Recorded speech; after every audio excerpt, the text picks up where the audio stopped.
experience na nila yung biglang birthday.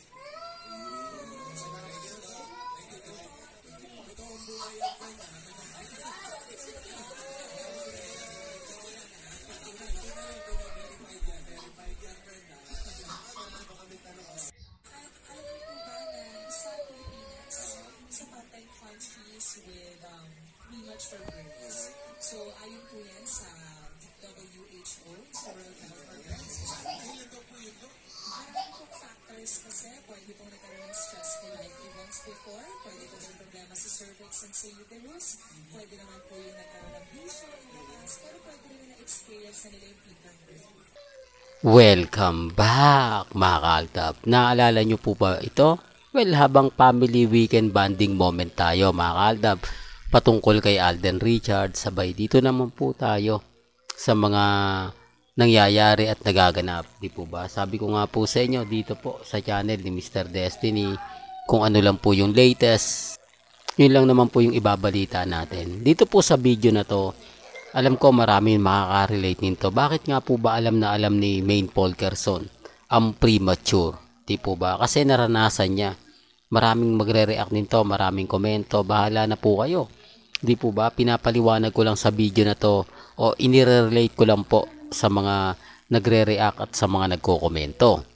Bahala na po kayo kung ano sa palagay ninyo ang mga sinasabi rito ni Maine Polkerson.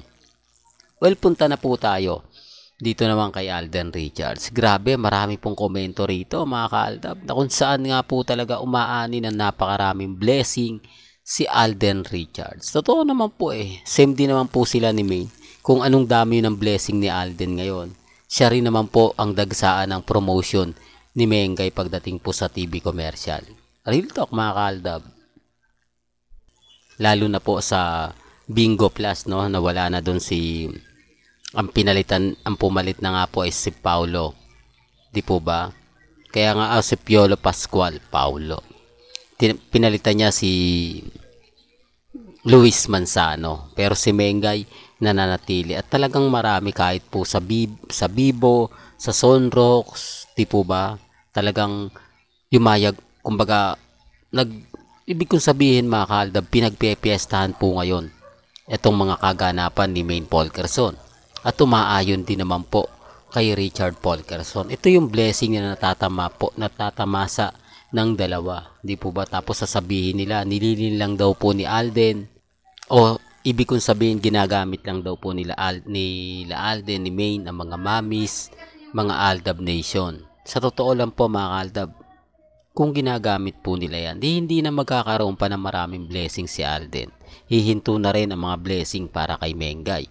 Pero hindi Kasi gumaganti po sila. Once na magkaroon ng issue at alam nilang dehado ang Aldab Nation, hindi po tayo masasabing makaporma dahil sa mga post. Gumagawa ng paraan ng real life couple. Totoo naman po yung sinasabi ko Di po ba? Kaya kita nyo maraming post ngayon. Pasensya na po pero ito po yung totoo.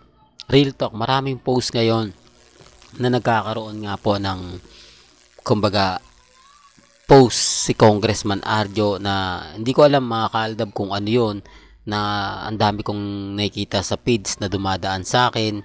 Naglalakad po sila kasama po yung mga ibang supporter na nakakulay green at syempre maraming update din po, maraming mga photos, pero parang hindi po ata yun pumapabor sa Armin. Hindi ko to nakita sa mga main fanatics na pinopost.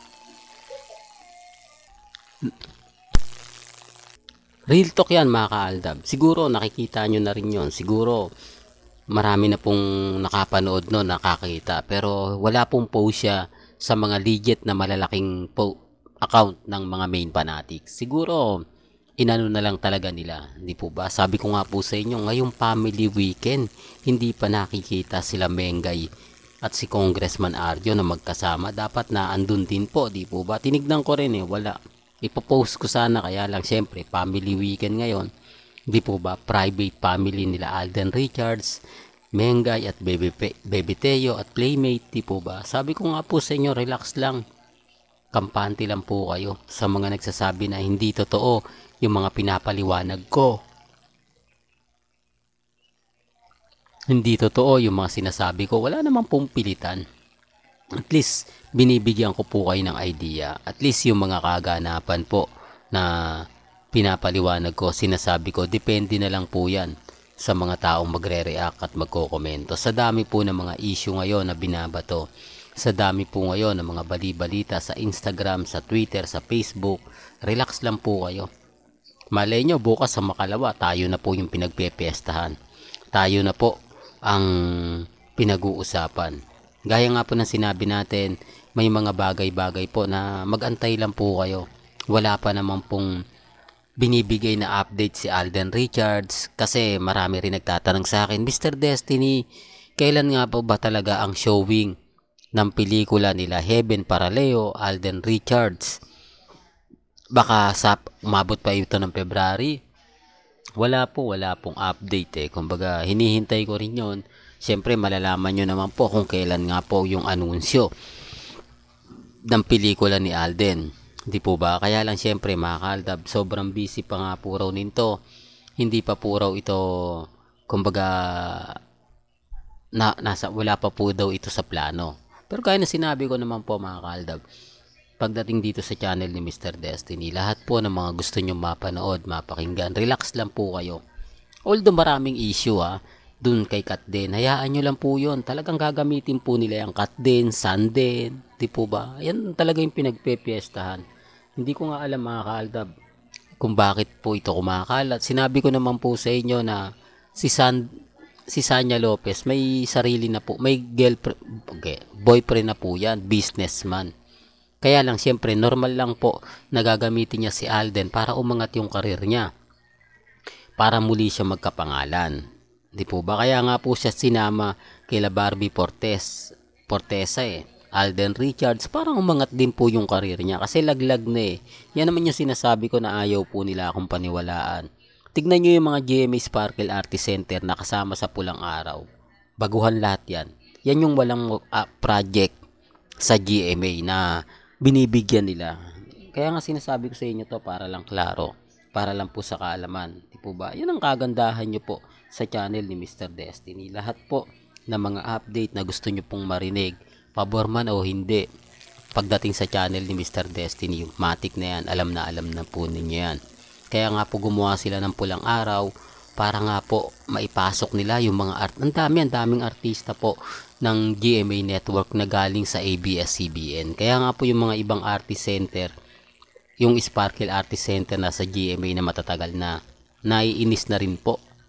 Totoo to, mga kaaldab, kasi yung sinasabi ng iba na keso ganito, keso ganon. Sa totoo lang po, mga kaaldab, nahati ang trabaho ng mga matatagal ng artista ng GMA Kapuso sa mga artista na kinuha po nila sa GMA Kapuso. Real to kaya, mga kaaldab. Kaya nga po, wag po kayong magtaka kung lagi pong ginagamit si Alden Richards. Alam nyo naman po, gagamitin po nila si Alden sa pansariling interes. Well, hanggang dito na lang po ang ating latest updates. Kaya kung gusto nyo pa po ng pinaka-latest at sariwang update, abay tumutok lang po kayo dito po sa channel ni Mr. Destiny para updated po kayo sa mga latest at sa mga bagong video po na ilalabas po natin maya-maya lang. Kaya kung bago ka lang sa channel na to at isa kang true-blooded Altab Nation na nagmamahal kina Mengay at Isoy, tama po ang channel na pinuntahan mo, kaya consider na po kitang bagong subscriber. At huwag mong kalimutang i-share ang mga video po natin sa mga mami, sa mga titas, at sa mga senyor. Hanggang sa muli, salamat po sa panonood at pakikinig.